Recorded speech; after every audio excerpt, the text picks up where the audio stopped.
শুভ বিজয়া দশমী তিথিতে দেবী দুর্গাকে বিদায় জানানো ও সিঁদুর উৎসবের মধ্য দিয়ে শেষ হয়েছে হিন্দু ধর্মাবলম্বীদের প্রধান ধর্মীয় উৎসব শারদীয় দুর্গাপূজার আনুষ্ঠানিকতা। ভক্তের জন্য অভয় বার্তা নিয়ে এসেছিলেন দুর্গতিনাশিনী দেবী দুর্গা আর গেলেন ভক্তদের চোখের জলে ভাসিয়ে। রিপোর্ট ফারহানা হিরার।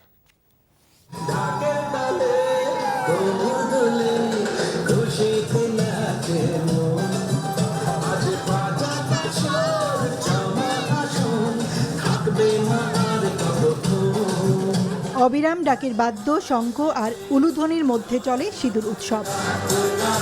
ভক্তদের উপচে পড়া ভিড় ছিল মণ্ডপে।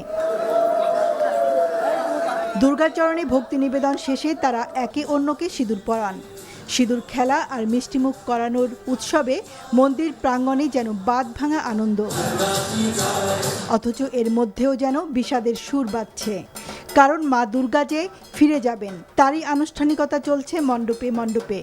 মঙ্গলবার সকালে ঢাকেশ্বরী মন্দিরে অনুষ্ঠিত হয় দেবীর দশমী বিহিত পূজা। বোধন থেকে বিসর্জনের পুরো সময়টাই দেবীর কাছে ভক্তদের প্রার্থনা তিনি যেন জাতি, ধর্ম, বর্ণ নির্বিশেষে সব মানুষের মঙ্গল করেন। মনটা খারাপ, তবে ভালো লাগলো। মা সামনের বছর আবার আসবে সবার ভালো নিয়ে। দেবী দুর্গা আমাদের সবার মা। আমরা দেবী দুর্গাকে আসলে নারী রূপে, নারীর মহাশক্তি রূপে পূজা করে থাকি। আমরা দেবীর কাছে যেতে সবাই ভালো থাকে, অল ফ্যামিলি মেম্বার, আর আমাদের দেশটা যেন সুখে শান্তিতে থাকে, সবাই যেন ভালোভাবে থাকতে। ধর্ম যার যার, উৎসব সবার। আমি একজন মুসলিম, তারপরও আমি এসেছি আজকে বিসর্জনের দিন। মহালয়ার দিন ঘোড়ায় চেপে সন্তানদের নিয়ে মর্তের দিকে যাত্রা করেছিলেন মা দুর্গা। 4 সন্তান লক্ষ্মী, সরস্বতী, কার্তিক ও গণেশকে নিয়ে 5 দিন মর্তে ভক্তদের মধ্যে কাটালেন দেবী দুর্গা, নিলেন পূজা।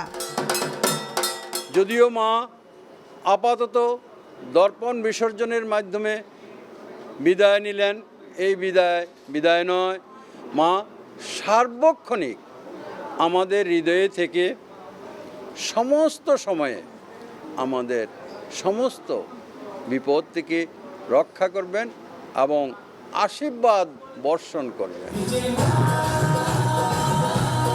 দুপুর নাগাদ জনসমাগম বাড়তে থাকে ঢাকেশ্বরী মন্দিরে। দশমী পূজা শেষ হওয়ার পর সবাই ব্যস্ত হয়ে পড়েন প্রসাদ নিতে। প্রতিমা বিসর্জনের মধ্য দিয়ে শেষ হবে হিন্দু সম্প্রদায়ের সবচেয়ে বড় ধর্মীয় উৎসব শারদীয় দুর্গাপূজা। দেবী দুর্গা চলে যাবেন, তবে ফিরে আসবেন বিভিন্ন রূপে, বিভিন্ন অশুভ শক্তি বিনাশে। বিসর্জনের সুখ বিষাদ হলেও অনাবিল এই মুহূর্তের জন্য ভক্তদের অপেক্ষা 1 বছর। ঢাকেশ্বরী পূজা মণ্ডপ থেকে ফারহানা হিরা, NTV নিউজ, ঢাকা।